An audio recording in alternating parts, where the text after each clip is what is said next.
ছিলাম প্রধান নির্বাচন কমিশনের সাথে আমাদের বিএনপির উপদেষ্টা সাবেক সিনিয়র সচিব জনাব ইসমাইল জবিউল্লাহ এবং সুপ্রিম কোর্টের সিনিয়র আইনজীবী কাজল এবং ইলেকশন কমিশনের সাবেক সচিব জাকারিয়া।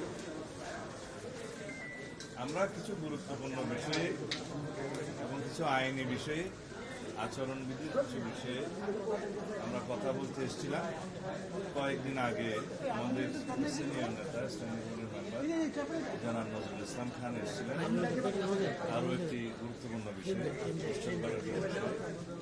আপনাদের সাথে কথা হয়েছে। আমরা আজকে যে সমস্ত বিষয়ে আইনি ব্যাখ্যা কিছু ওনাদেরকে বুঝিয়েছি, কিছু কিছু পয়েন্টে আর কিছু পয়েন্টে আছে কিছু পয়েন্টে, এবং দুই একটা বিষয়ে আমরা উদ্বেগ প্রকাশ করেছি। এগুলো তাদের সাথে আলোচনা হয়েছে। আমার মনে হয় এর বেশি কিছু বলার নাই। তারা এগুলো বিবেচনা করবেন, কমিশনে বৈঠক করে সেটুকু আশ্বস্ত করেছে।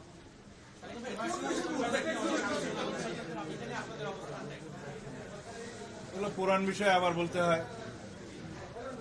এই যে পোস্টাল ব্যালট যেগুলো প্রবাসীদের জন্য পাঠানো হয়েছে, আমরা বলেছি আগের মতোই উদ্বেগ প্রকাশ করেছি। এখানে সঠিকভাবে বিবেচনা করা হয় নাই।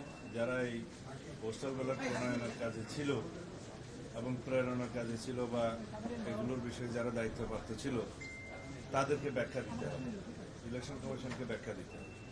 এবং এখন যে সমস্ত পোস্টাল ব্যালটগুলো আপনারা দেখছেন বিভিন্নভাবে সোশ্যাল মিডিয়াতে ভিডিও আকারে আসছে, এক একটা বাসায় 200-300 করে ব্যালট পাওয়া যাচ্ছে, কোথাও কোথাও জব্দ করা হচ্ছে, কোথাও কোথাও এখনই ভোটিং শুরু হয়ে গেছে, যেটা 22 তারিখে কথা, এবং কোথাও কোথাও বলছে একজনের নাম্বার দিয়ে আরেকজনের পোস্টাল ব্যালট গ্রহণ করছে।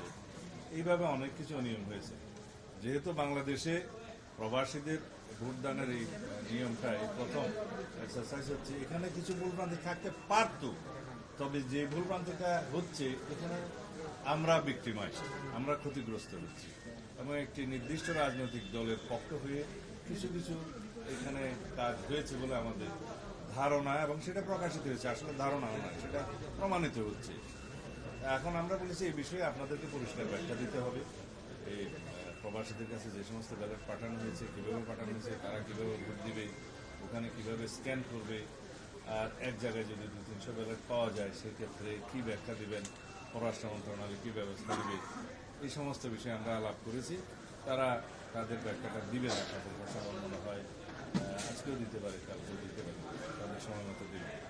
আর আচরণবিধির বিষয়ে আমরা একটা বিষয় দৃষ্টি আকর্ষণ করেছি যে ভোটার স্লিপ প্রদানের ক্ষেত্রে আমরা যেহেতু চাই অধিকাংশ ভোটার ভোটে অংশগ্রহণ করুক, দেশে সবাই চায়, তো সেই ক্ষেত্রে তারা যাতে তাদের ভোটের নাম্বারটা এবং প্রার্থীর নাম, প্রতীক ইত্যাদি পায় ভোটার স্লিপের মাধ্যমে, সহজ হয়। সেটা না করে তারা ভোটার স্লিপের মধ্যে বলেছে কোনো পার্টির নাম দেওয়া যাবে না, নাম দেওয়া যাবে না, এবং প্রার্থীর ছবি দেওয়া যাবে না।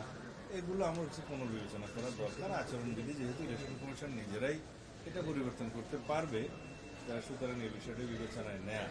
কারণ প্রত্যেক প্রার্থী ভোটার স্লিপ দিবে, ভোটার স্লিপ পেলে ভোটার নিজে চিন্তা করবে কোন দিকে দিবে না দিবে, বাট তার জন্য সহজতর করা এটা উচিত।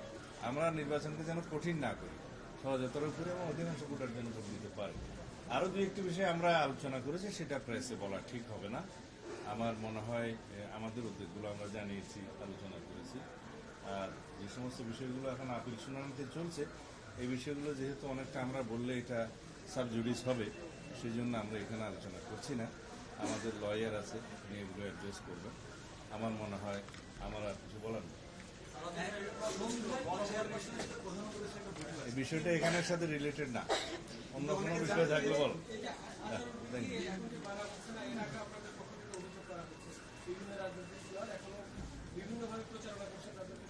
আমরা আমরা আমরা পরিষ্কারভাবে বলেছি আগে, নির্বাচন কমিশনের অনুরোধে আমাদের মাননীয় চেয়ারম্যান জনাব তারেক রহমান সম্মান দেখিয়ে তার সফর স্থগিত করেছেন, এবং সেই সফরটা রাজনৈতিক সফর ছিল না, নির্বাচনী প্রচারণার উদ্দেশ্যও ছিল না।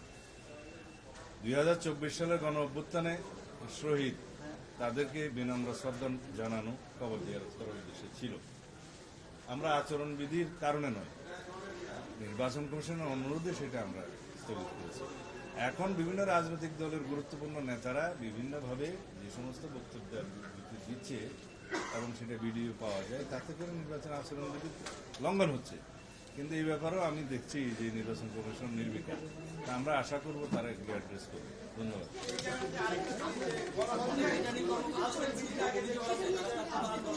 ওনারা ব্যাখ্যা দেবেন, পোস্টাল ব্যালটের ব্যাপারে ওনারা ব্যাখ্যা দেবেন। এবং আমরা একটা গুরুত্বপূর্ণ বিষয় আজকে আপনাদেরকে বলা উচিত, তা হলো পোস্টাল ব্যালট দেশের অভ্যন্তরে সবচেয়ে বেশি ব্যবহৃত হবে।